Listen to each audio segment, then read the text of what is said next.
अब पूरे देश में लोग अपने आप रामचरित्र मानस का पाठ करना बंद कर दिए। इसलिए सरकार अपने खर्च से रामचरित्र मानस का पाठ कराने के लिए मजबूर हो रही है।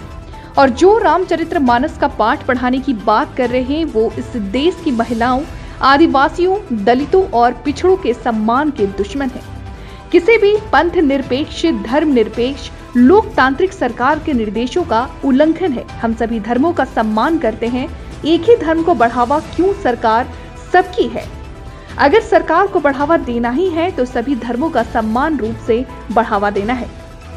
अपनी सरकारी कोष से धन देने का काम करें, उसका हम स्वागत करेंगे। लेकिन आज जो पूरी दुनिया में विवादित महाकाव्य तुलसीदास की रामचरित्र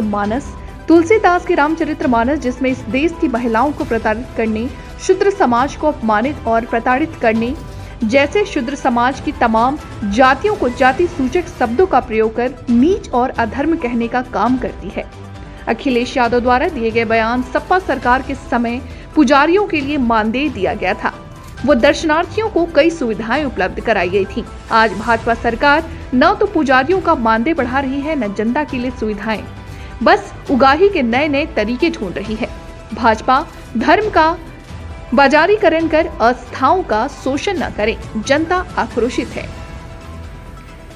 प्रदेश का एक बहुत बड़ा मठाधीश्वर माननीय मुख्यमंत्री जी हैं, जो उनको तो इस पर विशेष कार्य करना चाहिए था, लेकिन ये करके दिखावा छलावे के रूप में इस महाकाव्य का पाठ करने जा रहे हैं, जो इस देश की महिलाओं, दलित, आदिवासियों और पिछड़ों को अपमानित करती है।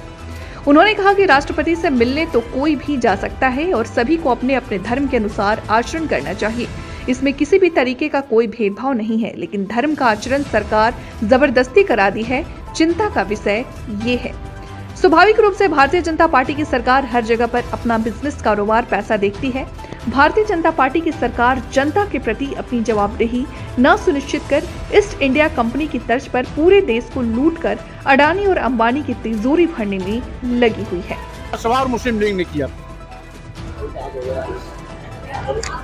इसलिए इतिहास कुरेदेंगे तो बहुत दूर तक बात जाएगी। लेकिन वर्तमान में जो है, हम वर्तमान को, देश को बंटवारे की ओर न ले जाएं, यही राष्ट्र हित में ज्यादा अच्छा होगा। यादव जी ने एक ट्वीट किया है, उन्होंने कहा है कि काशी विश्वनाथ मंदिर में स्पर्श दर्शन के लिए शुल्क की बात उठाना भी धार्मिक आस्थाओं पर गहरी चोट है। काशी निवासी विश्व भर के बाबा विश्वनाथ के भक्त इस पर समाचार दिया आते हैं, तो क्या अब श्री काशी विश्वनाथ के स्पर्श दर्शन के लिए शुल्क देना होगा? स्वाभाविक रूप से भारतीय जनता पार्टी की सरकार हर जगह पर अपना बिजनेस, कारोबार और पैसा देखती है। भारतीय जनता पार्टी की सरकार जनता के प्रति अपनी जवाबदेही न सुनिश्चित कर ईस्ट इंडिया कंपनी के तर्ज पर पूरे देश को लूटकर अदानी और अंबानी की तिजोरी भरने में लगी हुई। आज जो प्लेटफॉर्म टिकट कभी 5 रुपया 10 रुपया मिलता था, आज वही प्लेटफॉर्म टिकट रेलवे का 100 रुपए हो, क्योंकि सारे रेलवे स्टेशन, तमाम दर्जन ट्रेनें अदानी और अंबानी को दे दी गई। आज देश बेचा जा रहा है, सारे के सारे बंदरगाह बेच दिए गए, एयरपोर्ट बेच दिया गया, एयर इंडिया बेच दिया गया, LIC बेच दी गई, यहां तक कि बैंक भी उन पर मेहरबान है। तो स्वाभाविक रूप से क्यों पहले लोग निजीकरण का राष्ट्रीयकरण कराने की बात करते थे, आज राष्ट्रीयकृत सरकारी संपत्तियों को अपने चहेते उद्योगपतियों को रेवड़ी की तरह बांटा जा रहा है। इसका मतलब है यह सरकार देश को बेचने में लगी है और हर जगह से पैसा वसूली अभियान में लगी है। वो कोई भी मंदिर हो, वहां पर भी ये आय का स्रोत ढूंढती है। और यही कारण है कि आज लोगों की आस्था धीरे धीरे कम हो रही है और सरकार को मजबूरी में खुद अपने पैसे से धार्मिक अनुष्ठान के लिए पैसा देने की नौबत आ रही है। बीजेपी के साथ काम कर रही, क्या लग रहा है मायावती बहन जी, क्या ED, PD, CD का डर है संस्थाओं का? अब उनको किसका डर है ये तो आप जाके बहन जी से पूछे तब पता लगेगा।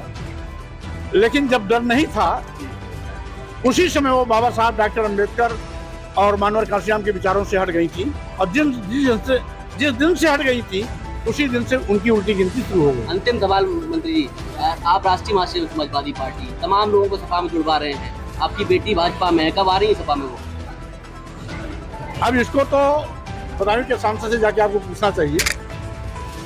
हम जहाँ हैं वहाँ की बात कर रहे हैं। दीदी कब ला रहे हैं?